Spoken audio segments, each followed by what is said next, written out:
Herkese merhaba, kanalıma hoş geldiniz. Bugün biraz farklı bir video ile karşınızdayım. Bugün biraz YouTube kanalım nereden nereye geldi bundan bahsedeceğiz. Çok böyle konuştuğum video olmayacak. Aslında ilk videomdan şu ana kadar böyle kısa bir nasıl ilerlemiş bunu gösteren bir video yapmak istedim. Çoğunlukla eski videolarımdan kesitler göreceksiniz. Şöyle ki işte kendi YouTube kanalımda geziniyordum. Böyle en aşağı kadar inince eski videoların ne kadar garip geldiğini fark ettim ve bu yüzden böyle size bir 2 yılın özetini geçmek istedim diyebilirim. O yüzden lafı da çok uzatmadan hemen ilk videomdan başlayayım. İlk videom benim annemlerin biraz da böyle işte YouTube'a başla, bir video çek falan filan diye beni teşvik etmesiyle olmuştu. Öncesinde işte birkaç video çekmiştim ama hani kendi kanalım için değil, farklı yerler için. O yüzden hani böyle bir deneyimim vardı ama ilk defa böyle kendi YouTube kanalıma bir video çekecektim. Bu yüzden hani şu an açıp izlediğimde o kadar garip geliyor ki bana. O kadar gerginim ki videoda. Hani böyle her kelimemi seçerek söylediğim o kadar belli ki bana çok komik geliyor. Böyle aşırı yavaş konuşuyorum, aşırı yapmacığım, hiç rahat rahat konuşamıyorum falan. O yüzden izlediğimde çok komik geliyor bana. İlk videom bu arada kaynak tavsiyeleri videosuydu. Oturup böyle LGS senesinde çözdüğüm bütün kaynakları size anlatmıştım. Güzel bir içerik ama hani o kadar gerginim ki bana şu an izlediğimde çok komik geliyor. Merhaba arkadaşlar. Bu kanalı yeni kurdum çünkü uzun zamandır benden video çekmemi ve kanal açmamı isteyen çok fazla kişi vardı. Biliyorsunuz ki ben istediğim okulu tutturdum. Galatasaray Lisesi'nde okumaya başladım bu sene.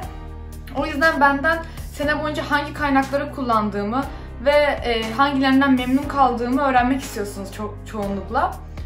Bu yüzden böyle bir video hazırlamak istedim. Ders seviye seviye kaynakları anlatacağım. Ya zaten videoda ne kadar gergin olduğumu siz de anlıyorsunuz.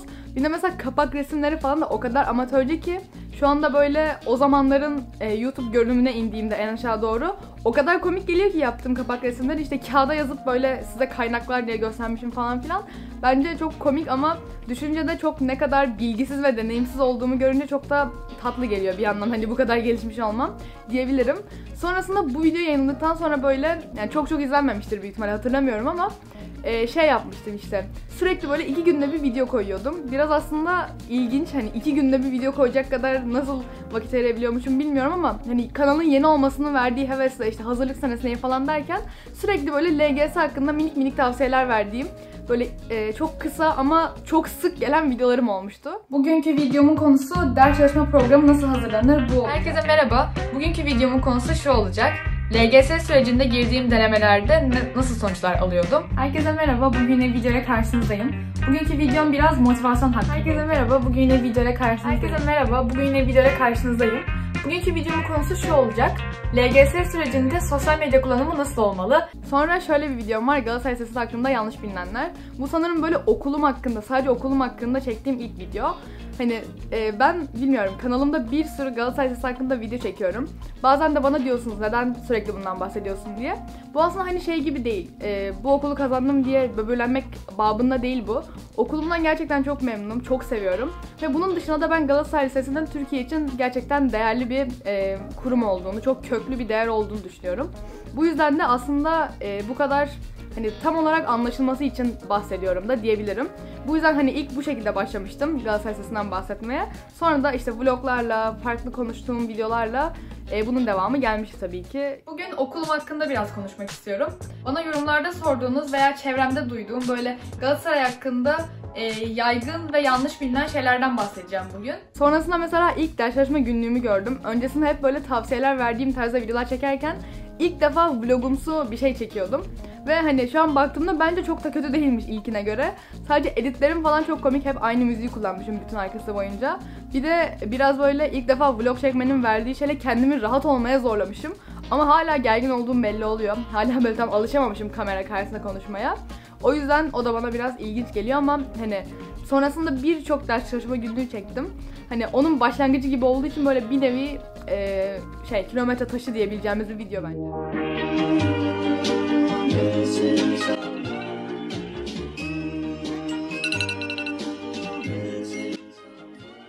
Günaydın herkese. Bugün günlerden cumartesi. İlk olarak edebiyattan 2 tane performans ödevi verildi.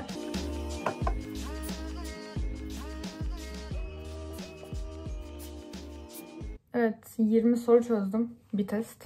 3 hatam çıktı. 3'ünü de anlamadım. Benim böyle aklıma en çok kazan videolarımdan biri çok kısa olmasına rağmen Fransızca Galatasaray Lisesi'ni tanıttığım video olmuştu. Böyle hani hem ilk defa Fransızca video çekmiştim, çekmesi çok zordu. Hem de şey olmuştu, ben bu videoyu yayınladıktan sonra hazırlıktaki Fransızca öğretmenimiz bunu görmüştü YouTube'da. Sonra işte İlayda'nın böyle bir YouTube kanalı varmış deyip sınıfta online derste benim videomu ekrana yansıtıp böyle bütün sınıf onu izlemiştik. O anda bakınca aslında biraz utanç vericiydi bence. Hani şey değil, utanılması gereken bir şey değil de herkesin seni izliyor olması insanı biraz böyle falan çek diye kalıyordum. Ama yine de düşününce, böyle geriye bakınca bence çok tatlı bir anı. Bonjour tout le monde. Aujourd'hui, je vais vous parler de mon lycée, le lycée de Galatasaray. Comme vous le savez, c'est une école dont les cours sont dispensés en turc et en français. J'ai donc décidé de vous préparer un video en français. Tam bu videonun yayınladığı dönemlerde böyle 5-6 seri şeklinde dershane öğretmenlerimle bir video serisi yapmıştım. O da bence güzel bir seriydi. Ve hani bence en bilgilendirici şeylerden biri de oydu. Çünkü hep kendi yorumlarından bahsederken ilk defa başka birilerinin yorumlarını da almıştım. Ve onun böyle çekim süreci, dershane falan da çok zevkli olmuştu. Aklımda kalan şeylerden biri o mesela. Ama o videolarda da şöyle çok stresli bir süreç vardı. Ben videoları kaydetmeyi tam olarak bilmiyordum. Hani otomatik kaydediyordu ama bazen de anlamadığım şekilde elimle kaydetmem gerekiyordu. Ve bir tanesini kaydetmemişim editledikten sonra. Ve kaydettim sanarak da ham halini silmişim videonun. Sonrasında işte böyle, hatta son yayınlayacağım videoydu. O kadar gerilmiştim ki hiçbir yerde bulamıyorum. Hani ne bilgisayarımda kalmış ne telefonumda kalmış falan derken en sonunda biz şeyden bulmuştuk. Apple desteğini arayıp işte iCloud'un son silinenlerin de son silinenleri gibi bir şey böyle. Oradan Apple desteğin yardımıyla bulmuştuk. Bayağı böyle maceralı bir süreci vardı o videolarında. Herkese merhaba, kanalıma hoş geldiniz. Bir başarılı büyük emeği geçen öğretmenlerle birlikteyim. Sizlere onları tanıştırmak istiyorum. Sözü Funda hocama bırakmak istiyorum. Merhaba, ben Funda Arslan, İlayda'nın Türkçe öğretmeniyim. Merhaba, ben Gamze Kavut, İlayda'nın İnkılap ve Din öğretmeniyim. Merhabalar, Taner Yıldız, matematik öğretmeniyim. Merhabalar arkadaşlar, Selçuk Akar, ismim matematik öğretmeniyim. Merhabalar, Gökhan Özcan ben, İlayda'nın fen bilgisi öğretmeniyim. Sonrasında belki beni çoğunuzun tanımasına vesile olan video bir gününe LGS öğrencisi oldum. Böyle bir canlandırma videosuydu. Ben bu videoyu koyduğum anda böyle bir günde 100.000 izlenmişti ve o zamanki aboneme bakınca böyle çok büyük bir sayıydı. Bu ki hala gene yani çok büyük bir sayı bence. Çok büyük bir sayıydı. İşte trendlere girmişti. Trendlerde 24 numaraya falan yükselmişti. Ki hani lisede kendi çapında videolar çeken biri için çok büyük bir olaydı bence. Yani ben etkilenmiştim bu olaydan. Sonra zaten böyle 1 milyonu geçti işte bir ay içinde. Ve ben gerçekten çok etkilenmiştim bu videodan. Ki hani çekerken de çok içime sinerek çekmiştim ama yine de bu kadar büyük bir şey beklemiyordum. Çünkü benim için çok hani hayal bile edilemeyecek bir şeydi. Ve hani o dönemden sonra da çok fazla takipçi kazandım ve büyük ihtimalle çoğunuz da beni hala o videoyla hatırlıyor olabilirsiniz. Çünkü hala böyle aylık olarak en fazla izlenen videom falan o oluyor genelde. O yüzden böyle benim için yeri çok ayrı bir videodur ki zaten 100.000 aboneye ulaşmam da o videoyu attıktan sonra olmuştu sanırım. Hani o yüzden böyle YouTube şeyimde, kendi YouTube deneyimlerimde en önemli videolardan biri bence o işte bir gününe LGS öğrencisi oldum videosunun ilk videosuydu. İsterseniz çok da vakit kaybetmeden bakalım LGS'ye çalışırkenki bir günüm nasıl geçiyor? Evet, burada benim sinir bozucu alarmım çalıyor ve mecburen sabah 7'de uyanmak zorunda kalıyorum. Paragrafla başlıyorum. Bir araya gidiyorum yarım saatlik. İnkılaptan biraz da kağıt üzerinde normal testlere yöneliyorum. Sonra mesela benim için ilginç videolardan, ilginç deneyimlerden biri Tonguç'un ofisini ziyaret etmemdi. Çünkü işte ortaokul boyunca sürekli videolarını izlediğiniz işte ne bileyim herkes arasında popüler olan bir kanalın arka planını görüyordunuz ve bilmiyorum ben o zaman bayağı etkilenmiştim bundan. Aynı zamanda Duru'yla da ilk orada tanışmıştık. Hani öncesinde konuşuyorduk ama ilk defa orada tanışmıştık. O yüzden böyle benim için çok kendimi YouTuber gibi hissettiğim ve gerçekten bundan zevk aldığım günlerden biriydi.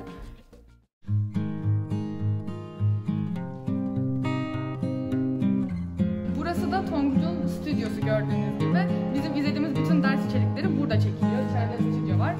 Biz bir süredir aslında mesajlaşıyorduk. İlk defa yüz yüze görüştük. Evet, ben bayağı mutluyum. Evet, ben de çok mutluyum. Yine tam o civarlarda Mart ayında olması lazım, öyle hatırlıyorum. Ben hazırlıktaydım ve ilk defa okula gidecektim. Hani şey açısından, böyle bütün okulun okulda olacağı, sınav haftası olduğu için herkesin okulda olacağı ilk defaydı Galatasaray Lisesi'nde. Ve onun da vlogunu çekmiştim ve gerçekten geriye dönüp bakınca bence çok güzel bir anı olarak kalıyor orada. Hani Yiğitler, İkralar, Feyzan, işte farklı arkadaşlarım İlk defa hepsiyle böyle bir aradaydım ve o açıdan bakınca çok güzel bence ve şu an geriye dönüp baktığımda aslında ne kadar küçüğüz diyorum ve ilişkimiz aslında biraz daha yüzeysel sanırım o videoda. Çünkü hani sadece online'dan bir arkadaşlığımız vardı. Ama işte şu an hala arkadaş olduğum kişilerle o zamandan da bir videomun olması ve bunun da aslında Galatasaray Lisesi'ndeki ilk böyle gerçek geçirdiğim zaman olması, 3 gün bile olsa beni çok duygulandırıyor ve bu video da bayağı izlenmişti aslında çünkü bilmiyorum, bence çok güzel bir videoydu, benim de çok içime sinmişti.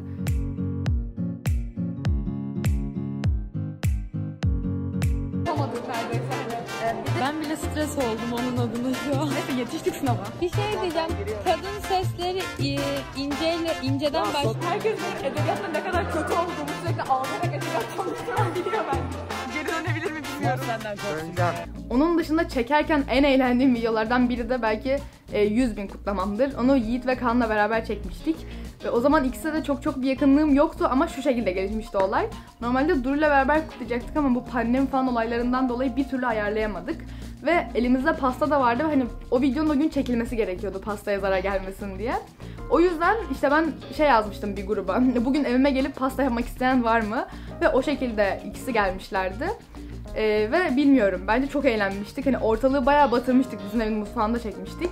Ama yine de çok eğlenceli bir gündü böyle, hem de Yiğit'in doğum gününe denk gelmişti. Bir yandan pastayı işte hem 100.000 kutlaması için hem Yiğit'in doğum günü için kesmiştik falan filan derken çok eğlenceli bir video olmuştu. 100.000 kutlamam böyle hayal ediyorum.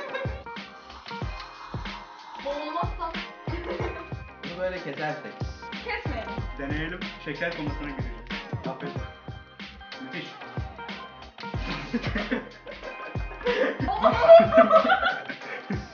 Hayır, böyle olmamalıydı sanki. Böyle olmalı böyle. Ama Hiç kullanmadım. Bizim şekilde kırılması mı lazım? Kili Abi getirdim. bulacağız. Kendisi takip etmiyor. Ne yapayım? Kesin daha tatlı var. Bak kokla. Ya aslında o zamanlardan sonra artık kanalımın şu anki böyle yapısının, işte video tarzının, kapak tarzının, hani bilmiyorum, genel genel özelliklerinin oturduğu zaman diyebilirim. Ondan sonra çok bir değişiklik olmadı. Ama işte bir sürü tavsiye verdiğim video çektim, hayatımdan bahsettiğim, arkadaşlarımla vloglar çektim, ders çalışma günlükleri hani çok fazla paylaştım. Merhaba, kanalıma hoş geldiniz. Bugün sizlerle e-okul notlarımı paylaşacağım. Önüne hoş geldiniz. MUN ne diye soracak olursanız kısaca şöyle özetleyebilirim. Açılımı Model United Nations, yani Model Birleşmiş Milletler.